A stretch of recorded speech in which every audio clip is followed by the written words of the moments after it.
दुनिया में अगर सबसे ज़्यादा झूठ बोलने वाला राष्ट्रपति का नाम अगर आपसे पूछा जाए तो आप किसका नाम लेंगे? दुनिया में सबसे ज़्यादा झूठी धमकी देने वाला राष्ट्रपति का नाम पूछा जाए तो आप किसका नाम लेंगे? मैं बता देता हूँ, ये है डोनाल्ड ट्रंप, अमेरिका के राष्ट्रपति।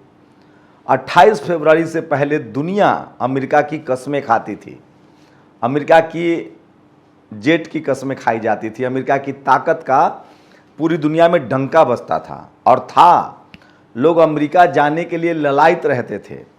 उसके पास आज भी टॉप कॉलेज है, टॉप यूनिवर्सिटी है, टॉप क्लास का उसके पास सेना था 28 फरवरी तक।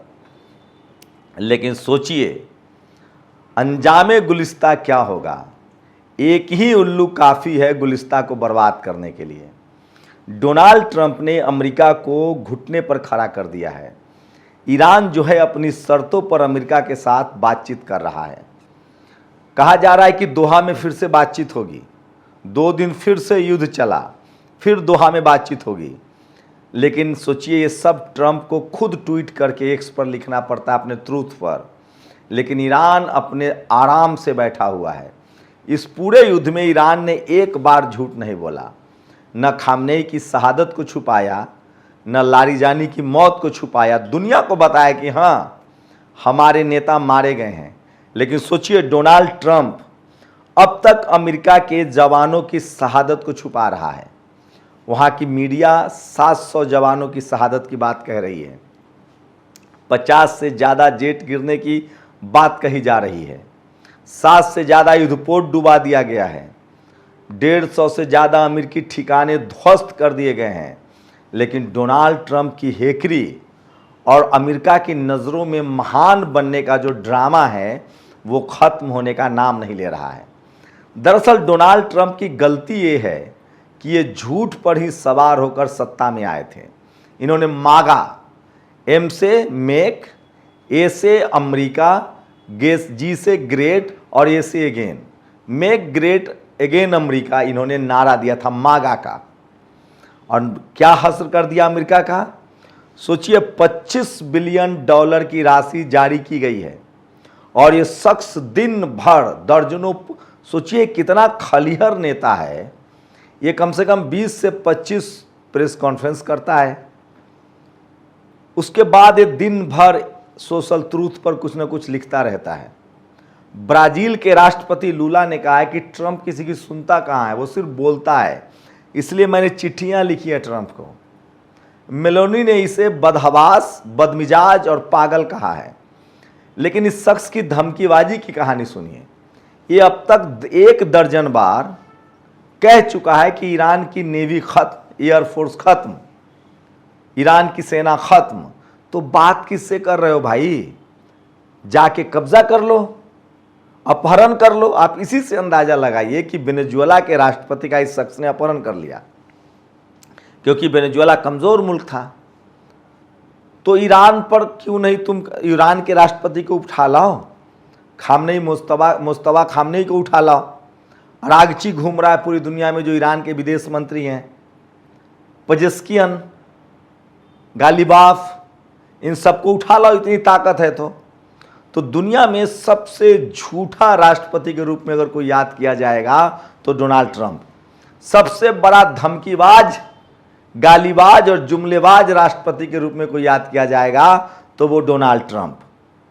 और ये सोचिए ये आदमी ये सब क्यों कर रहा है? आपको लग रहा होगा ये मानसिक रूप से दिवालिया है, उसमें थोड़ी बहुत सच्चाई है। सच्चाई ये है कि ये शख्स अमेरिका के नागरिकों को बेवकूफ़ समझ रहा है।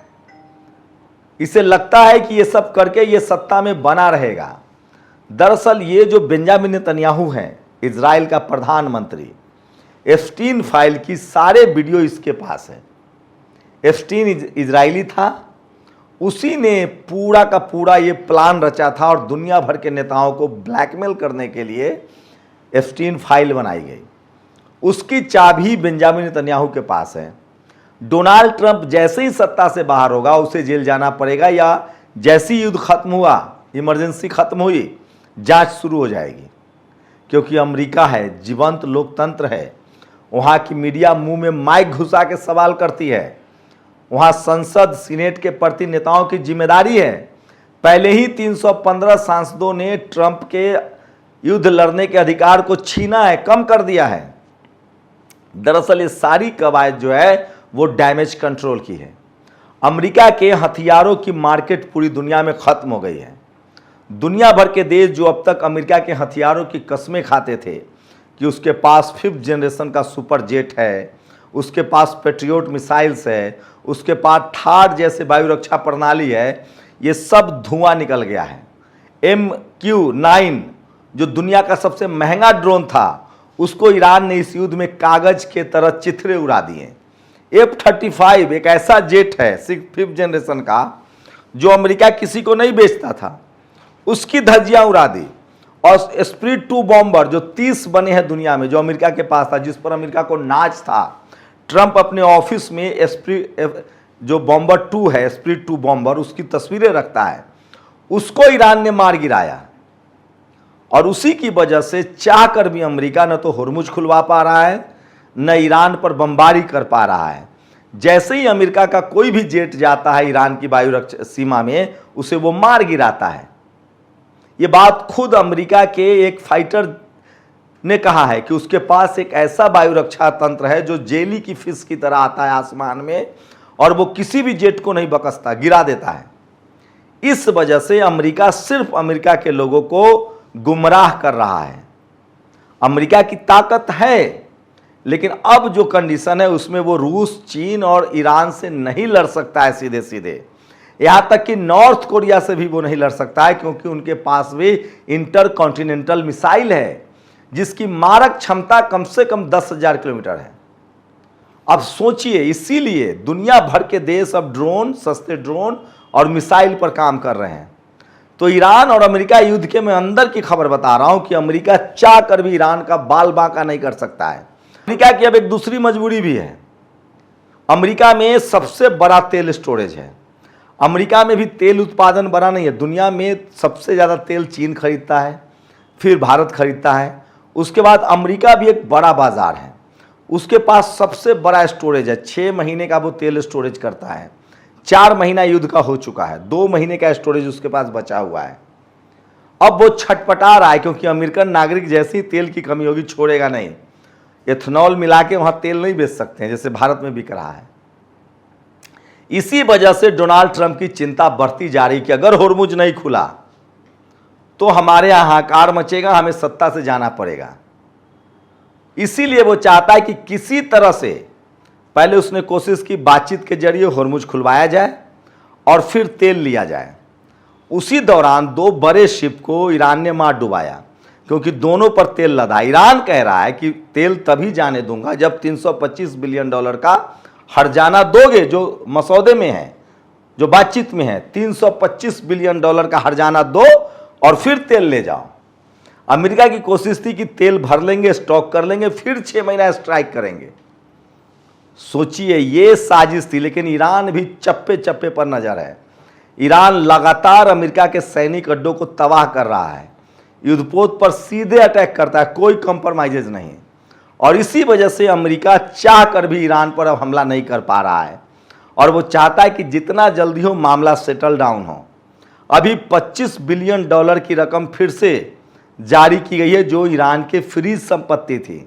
और डोनाल्ड ट्रंप अपने देश के लोगों को क्या कह रहा है?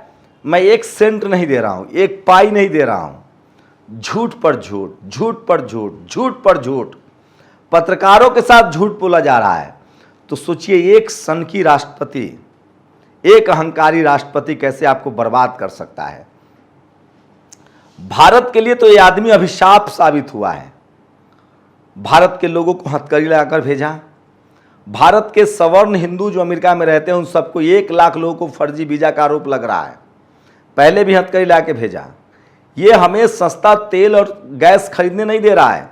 पहले दुनिया में 28 फरवरी से पहले दुनिया भर के देशों को, खाली रूस, चीन और ईरान को छोड़ दीजिए, ईरान पर प्रतिबंध था।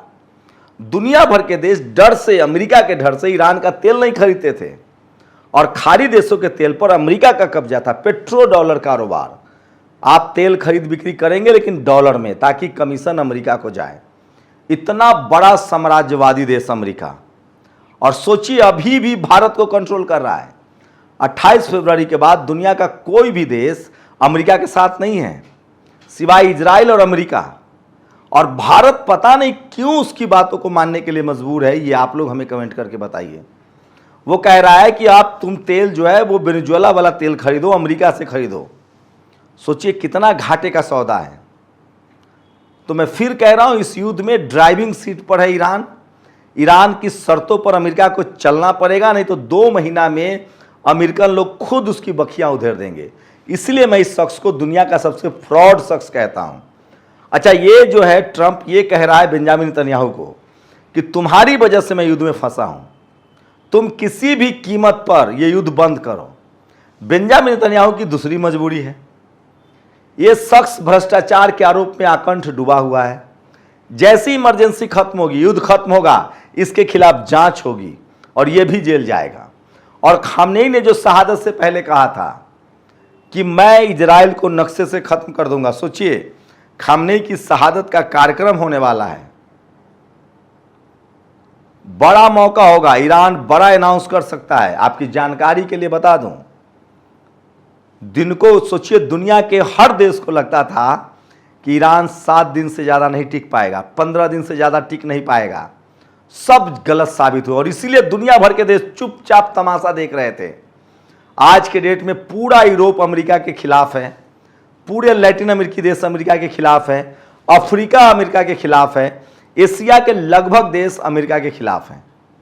सिर्फ इजराइल और अमेरिका, पता नहीं भारत के प्रधानमंत्री को क्या सूझी थी, वो इजराइल चले गए थे और मदरलैंड फादरलैंड, उसका खामियाजा भारत भुगत रहा है।